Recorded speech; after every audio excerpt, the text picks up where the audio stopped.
नमस्कार.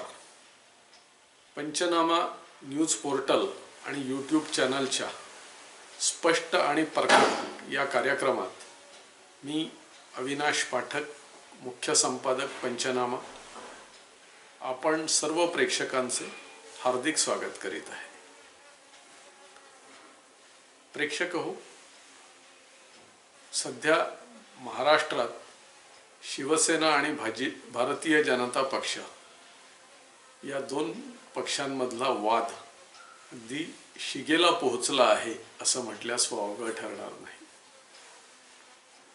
या वादात एक आरोप प्रामुख्याने केला जातो आहे, तो असा की शिवसेनेच्या आधारावर भारतीय जनता पक्ष महाराष्ट्रात वाढला आणि स्थिरावला आणि आज त्याच शिवसेनेशी भाजप गद्दारी करतो आहे. हा आरोप फक्त शिवसेनेचे नेते किंवा सामान्य शिवसैनिकच करतात असं नाही, तर त्याचबरोबर मुंबई पुण्याकडले राजकीय विश्लेषक हे देखील हा आरोप सातत्याने करत असतात. मात्र वस्तुस्थिती तशी आहे का याचा कुठेतरी मागोवा घेणं गरजेचं आहे. त्यामुळे कोण कोणाच्या आधारावर वाढलं, कोणाचं काय अस्तित्व होतं, याचाच पंचनामा आजच्या या कार्यक्रमात करण्याचा आपण प्रयत्न करणार आहोत. हा दावा करताना एक गोष्ट प्रामुख्याने सांगितली जाते की शिवसेनेची स्थापना 1966 साली झाली आणि भाजप 1980 साली अस्तित्वात आला. मात्र हा दावा करताना एक गोष्ट कायम विसरली जाते, ती अशी की 1980 साली स्थापन झालेल्या भाजपचा जुना इतिहास काय. भारतीय जनता पक्ष 1980 साली स्थापन झाला हे मान्य, पण हा भाजप पूर्वी जनसंघ या स्वरूपात होता, याकडे कायम दुर्लक्ष केलं जातं.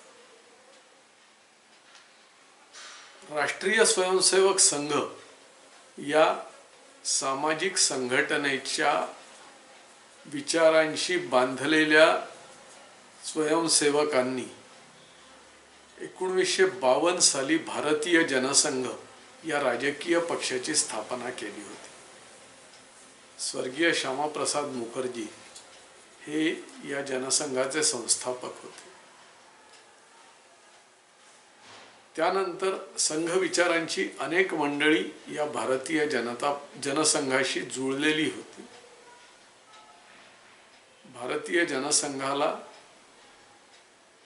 1977 पर्यंत एक निश्चित असं अस्तित्व होतं. 1977 साली आणीबाणीनंतर जेव्हा देशात ध्रुवीकरणाची प्रक्रिया सुरू झाली, यात सगळे काँग्रेस विरोधी पक्ष एकत्र आले आणि त्यांनी जनता पक्ष नामक पक्ष स्थापन केला. त्यात जनसंघही सामील झाला होता. मात्र जनता पक्ष सत्तेत आल्यावर जनता पक्षातली भांडणं सुरू झाली. त्यात जो समाजवादी गट होता, म्हणजे मधु लिमये किंवा मधु दंडवते किंवा जॉर्ज फर्नांडिस अशी सगळी जी मंडळी होती, यांना दुहेरी सदस्यत्वाचा मुद्दा आठवला. जनता पक्षातले जे जुने जनसंघी आहेत, यांची दुहेरी निष्ठा आहे, हे संघातही निष्ठा कायम ठेवतात आणि इकडे जनता पक्षातही, असा मुद्दा पुढे करून जुन्या जनसंघातल्या मंडळींना, विशेषतः अडवाणी, वाजपेयी या सगळ्यांना अडचणीत आणणं सुरू झालं आणि तिथून संघर्ष वाढत गेला. 1980 साली जनता पक्षाची सत्ता गेली त्यानंतर हा वाद जास्त वाढला आणि त्याचाच परिणाम 1980च्या एप्रिल महिन्यात जनता पक्षातून जुने जनसंघाचे सगळे कार्यकर्ते बाहेर पडले आणि त्यांनी भारतीय जनता पक्षाची स्थापना केली. हा घटनाक्रम लक्षात घेतला तर भारतीय जनता पक्ष हा शिवसेनेपेक्षा जवळजवळ 14 वर्षांनी ज्येष्ठ आहे हा मुद्दा लक्षात घ्यावा लागतो. तरीही हा मुद्दा कायम पुढे मांडला जातो. तेव्हा प्रेक्षकांनी हा मुद्दाही कुठेतरी लक्षात घेतला पाहिजे. 1952 मध्ये स्थापन झालेला पक्ष 1980 पर्यंत कुठे होता, काय होता, त्यांचं अस्तित्व काय होतं, किंवा 1966 मध्ये महाराष्ट्रात जनसंघ कुठे होता याचा जर विचार केला तर महाराष्ट्रातल्या चारही क्षेत्रांमध्ये, महसुली क्षेत्रांमध्ये जनसंघाचं निश्चित असं अस्तित्व होतं. मुंबईत जनसंघाचे हशू वडवानी, इकडे गोयल, रामभाऊ म्हाळगी अशी सगळी दिग्गज मंडळी सक्रिय होती आणि या सगळ्यांचं केंद्रात आणि राज्यात कुठे ना कुठे अस्तित्व होतं. विदर्भात सुद्धा महादेव शिवणकर, लक्ष्मण मानकर, दादा देशकर अशी सगळी मंडळी आपलं अस्तित्व कायम ठेवून होती. इकडे खानदेशात उत्तमराव पाटील होते, मराठवाड्यात प्रमोद महाजन होते, कोकणातही डॉक्टर विनय नातू होते. असे सगळीकडे जनसंघाचे कार्यकर्ते पसरले होते. ते त्या त्या ठिकाणी पक्ष वाढवत होते. विशेष म्हणजे संपूर्ण महाराष्ट्रात जनसंघाचं मूळ असलेला राष्ट्रीय स्वयंसेवक संघ पसरलेला होता आणि त्या त्या ठिकाणी संघाचा साथ जनसंघाला मिळत होता. त्यामुळे एकूणच जनसंघाचं अस्तित्व कुठेही नव्हतं हा दावा हास्यास्पद ठरतो आणि निरर्थकही ठरतो. आता शिवसेनेचा जर दावा आपण लक्षात घेतला की शिवसेना 1966 साली स्थापन झाली, तर 1989 पर्यंत शिवसेना राजकीय दृष्ट्या कुठेही नव्हती. 1989 एक मिनिट, हे वाक्य चुकलं मी, 1989 पर्यंत असं म्हणालो. आता आपण थोडं शिवसेनेकडे बघूया. शिवसेनेची स्थापना 1966 साली झाली, पण पहिली 3 वर्ष शिवसेना ही फक्त एक आंदोलनकर्त्या भूमिकेत होती. आंदोलनकर्त्या भूमिकेसोबत सामाजिक क्षेत्रातही शिवसेनेचं काम होतं, नाही असं नाही. 1969 साली मुंबई महापालिकेच्या निवडणुकीत पहिल्यांदा शिवसेना आली आणि त्यानंतर शिवसेनेचं राजकीय अस्तित्व जाणवायला लागलं असं म्हटल्यास वावगं ठरणार नाही. मुंबई महापालिकेत शिवसेना निवडून आली, शिवसेनेचा महापौर बनला आणि इथून शिवसेनेचं अस्तित्व जाणवायला लागलं. 1970-71 दरम्यान शिवसेनेचा पहिला आमदार विधानसभेत निवडून गेला. त्यानंतर मग शिवसेनेचं राजकीय अस्तित्व जाणवायला लागलं. 1972 मध्ये शिवसेनेने विधानसभेची निवडणूक लढवली होती. तशीच 1978 मध्येही शिवसेनेने विधानसभेची निवडणूक लढवली होती. मात्र त्यांचं अस्तित्व असं फारसं नव्हतं. त्या तुलनेत भाजपचं किंवा जनसंघाचं अस्तित्व निश्चित कुठेतरी होतं. 1978 मध्ये जनता पक्षाने विधानसभेच्या निवडणुका लढवल्या. त्यात जुनी जनसंघाची मंडळी लक्षणीय संख्येत निवडून आली होती. 1980 मध्ये विधानसभेच्या निवडणुकांमध्ये शिवसेना कुठेही नव्हती. 1985 मध्येही शिवसेना कुठेही नव्हती. मात्र भारतीय जनता पक्ष या दोनही निवडणुकांमध्ये विधानसभेत आपलं अस्तित्व कायम ठेवण्यात यशस्वी झाला होता. त्यानंतर 1985 मध्ये शिवसेनेने आपला मराठीचा बाणा बाजूला ठेवत हिंदुत्वाकडे स्विच ओव्हर केलं. एकूणच शिवसेनेने सांधा बदलला असं म्हटलं तरी हरकत नाही. मराठीचा बाणा बाजूला ठेवत शिवसेना हिंदुत्वाकडे झुकली आणि मग त्यानंतर शिवसेनेने एकूणच भाजपशी युती करण्याचा निर्णय घेतला. इकडे प्रमोद महाजन, गोपीनाथ मुंडे आणि तिकडे बाळासाहेब ठाकरे हे एकत्र आले आणि साधारणतः 87-88च्या दरम्यान शिवसेना आणि भाजप एकत्र आले.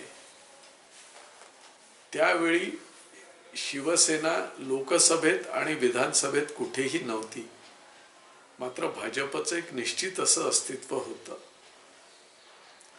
1989च्या निवडणुकांमध्ये सगळ्यात पहिल्यांदा शिवसेना आणि भाजप एकत्र लढले. 89 मध्ये लोकसभेत महाराष्ट्रात शिवसेनेला 4 जागा मिळाल्या होत्या. त्या तुलनेत भाजपचं अस्तित्व लक्षणीय होतं. आणि नंतर 90च्या विधानसभा निवडणुका या दोघांनीही एकत्र लढल्या.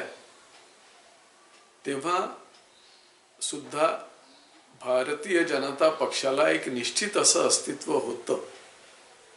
हा मुद्दा नाकारता येत नाही. आता अजून एक दावा वारंवार केला जातो की शिवसेनेच्या जोरावर भारतीय जनता पक्ष वाढला आणि त्यासाठी हे या निवडणुकांचे दाखले दिले जातात.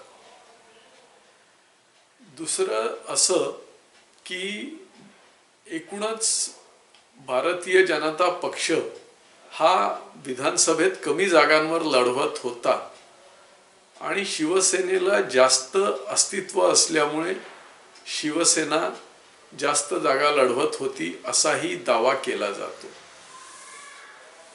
मात्र इथे एक गोष्ट विसरतात की ज्यावेळी युती झाली त्यावेळी विधानसभेत शिवसेनेने जास्त जागा लढवाव्या आणि लोकसभेत भाजपने जास्त जागा लढवाव्या. केंद्रात भाजप हा मोठा भाऊ असेल तर शिवसेना हा राज्यात मोठा भाऊ असेल असा एक निर्णय झाला होता. मात्र भाजपवर आरोप करताना हा मुद्दा कायम दुर्लक्षित ठेवला जातो. भाजप हा केंद्रात मोठा भाऊ म्हणूनच कायम राहिला होता. त्यावेळी महाराष्ट्रात शिवसेनेला मोठेपण दिलं गेलं त्यामागे काही वेगळी कारणं होती. शिवसेना मुंबईत शिवसेनेचं एक निश्चित असं अस्तित्व होतं, पण त्याशिवाय उर्वरित महाराष्ट्राचं शिवसेनेत कुठेही फारसं अस्तित्व नव्हतं. मुंबई पाठोपाठ कोकणात शिवसेनेला काहीसं स्थान होतं. इकडे पुणे, नवी मुंबई आणि नाशिक या भागातही शिवसेनेला अस्तित्व होतं. पण त्यानंतर उर्वरित महाराष्ट्रात शिवसेनेला कुठेच जागा नव्हती. आता आजच एका वृत्तपत्रात मी वाचलं की ग्रामीण भागात भारतीय जनता पक्ष शिवसेनेच्या मदतीने रुजला. पण या दाव्यातही मला फारसं तथ्य वाटत नाही. कारण शिवसेनेला एकूणच अस्तित्व जे काही होतं ते शहरी भागात होतं आणि तेही मुंबईच्या परिसरात होतं. त्या पलीकडे उर्वरित महाराष्ट्रात शिवसेनेला कुठेही अस्तित्व नव्हतं. आता विदर्भापुरतं बोलायचं झालं तर शिवसेनेला विदर्भात कुठेही स्थान नव्हतं. खानदेशातही नव्हतं. मराठवाड्यात थोडंफार अस्तित्व होतं, पण उर्वरित भागात शिवसेनेला काही फारसं अस्तित्व नव्हतं. मात्र या सर्व क्षेत्रात भारतीय जनता पक्ष किंवा जुना जनसंघ निश्चित पोहोचला होता. मी आधी सांगितल्याप्रमाणे विदर्भात शिवसेनेला कुठेही अस्तित्व नव्हतं, पण भारतीय जनता पक्षाचे किंवा जुन्या जनसंघाचे लोकप्रतिनिधी विदर्भातून निवडून येत होते. तसंच खानदेशातही होतं. तोच प्रकार मराठवाड्यातही होता. इथे शिवसेनेला कुठेही अस्तित्व नव्हतं. मात्र या मुद्द्याकडे शिवसेना आणि शिवसेना भाजपचे राजकीय विश्लेषक जे विशेषतः मुंबईत बसले आहेत त्यांनी कायम या मुद्द्याकडे दुर्लक्ष केलं आणि शिवसेनेच्या जोरावर भाजप वाढला हा दावा केला. आता इथे अजून एक मुद्दा लक्षात घ्यायला हवा की शिवसेना ही मुंबईत अस्तित्वात होती आणि मुंबईच्या ती वाढली. त्याचबरोबर राज्यात इतरत्र शिवसेना कुठे होती तर कुठेच नव्हती. आणि दुसरं, शिवसेनेला युतीत ठरल्यानुसार जास्त जागा राज्यात दिल्या गेल्या आणि राज्यात या जागा लढताना 1990 आणि 1995 यावेळी शिवसेनेला एक निश्चित स्थान होतं आणि शिवसेनेने जास्त जागा राज्यात घेतल्या, जास्त निवडून आले. मात्र त्यानंतर 1999 पासून शिवसेनेच्या जागा हळूहळू घटतच गेल्या. त्या तुलनेत भाजपच्या जागा कायम वाढत्या राहिल्या. म्हणजे 1999 नंतर 2004, 2009 आणि 2009 नंतर शिवसेनेच्या जागा या कायम घटत गेल्या. म्हणजे अगदी पुढे जाऊन बघायचं झालं तर 2009 मध्ये शिवसेना हा भाजपपेक्षा लहान पक्ष ठरला होता विधानसभेत. त्यामुळे विधानसभेचं विरोधी पक्षनेतेपद हे भाजपकडे आलं होतं. त्यावेळी एकनाथ खडसे हे राज्याचे विरोधी पक्षनेते झाले होते आणि शिवसेना हा छोटा पक्ष झाला होता. हे सगळे मुद्दे जर लक्षात घेतले तर कोण कोणाच्या आधारावर मोठा झाला हा जो दावा केला जातो हा काहीसा हास्यास्पद ठरतो. आता पुढे अजून एक मुद्दा लक्षात घेऊया की 2014 मध्ये ऐन विधानसभा निवडणुकांच्या तोंडावर शिवसेना आणि भाजप यांची युती तुटली. मात्र त्यावेळी जो काही वाद झाला तो शिवसेनेच्या हट्टामुळे झाला होता. शिवसेनेचं म्हणणं होतं की आम्हीच मोठे भाऊ आहोत आणि आम्हाला जास्त जागा मिळायला हव्या. इथे त्यावेळी लोकसभा निवडणुकांमध्ये ज्या काही जागा मिळाल्या त्या जागांच्या विधानसभा निवडणुकींची आकडेवारी तपासून जागांचं वाटप व्हावं असं भाजपने अशी सूचना केली होती. मात्र शिवसेना हट्टाला पेटली होती की नाही, आम्हालाच जास्त जागा हव्या आणि त्यामुळे सगळा वाद झाला आणि त्यातून ऐन निवडणुकीच्या तोंडावर दोन्ही पक्ष परस्पर विरोधात लढले. त्यावेळी भाजपने 122 जागा घेतल्या आणि शिवसेना ही फक्त 63 जागांवर थांबली होती. हे लक्षात घेतलं तर कोणाची ताकद किती होती आणि कोण लहान होतं आणि कोण मोठं होतं हे सगळं स्पष्ट होतं. तरीही भाजपने शिवसेनेला धोका दिला. भाजप हा शिवसेनेच्या जोरावर महाराष्ट्रात वाढला आणि नंतर भाजपने शिवसेनेला धोका दिला, शिवसेनेच्या पाठीत खंजीर खुपसला. हा जो दावा केला जातो तो कायम चुकीचाच म्हटला पाहिजे अशी परिस्थिती आहे.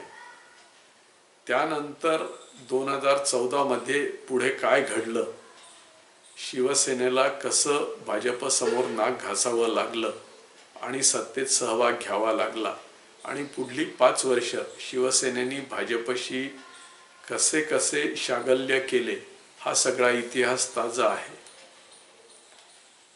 यातून शिवसेनेने काय साधलं काय नाही हा मुद्दा पुन्हा स्वतंत्र अभ्यासाचा आहे. आणि नंतर शेवटी याच शिवसेनेने भाजपशी कशी धोकेबाजी केली 2019 मध्ये हाही इतिहास ताजा आहे. या सगळ्या विषयांवर स्वतंत्रपणे बोलता येईल. पण शिवसेना हा मोठा भाऊ होता आणि शिवसेनेच्या आधारावर भारतीय जनता पक्ष महाराष्ट्रात वाढला हा दावा किती निरर्थक आहे याचा मागोवा या व्हिडिओत आपण घेण्याचा प्रयत्न केला आहे. मला वाटते प्रेक्षकांना हा दावा कितपत पटला आहे हे त्यांनी ठरवावं आणि त्यांनी आपली मतं द्यावी. प्रेक्षक हो, आपल्याला हा व्हिडिओ कसा वाटला ते आपण निश्चित कळवा. आपल्याला आवडला असल्यास आपण आपले लाईक्स द्या आणि इतरांनाही हा व्हिडिओ शेअर करा. इतरांनाही हा व्हिडिओ आवडला असल्यास त्यांना लाईक्स द्यायला सांगा आणि त्यांना पंचनामा यूट्यूब चॅनल सबस्क्राईब करायला सांगा. आपणही हे चॅनल सबस्क्राईब केलं नसल्यास निश्चित सबस्क्राईब करा, एवढीच आपल्याला विनंती आहे. नमस्कार.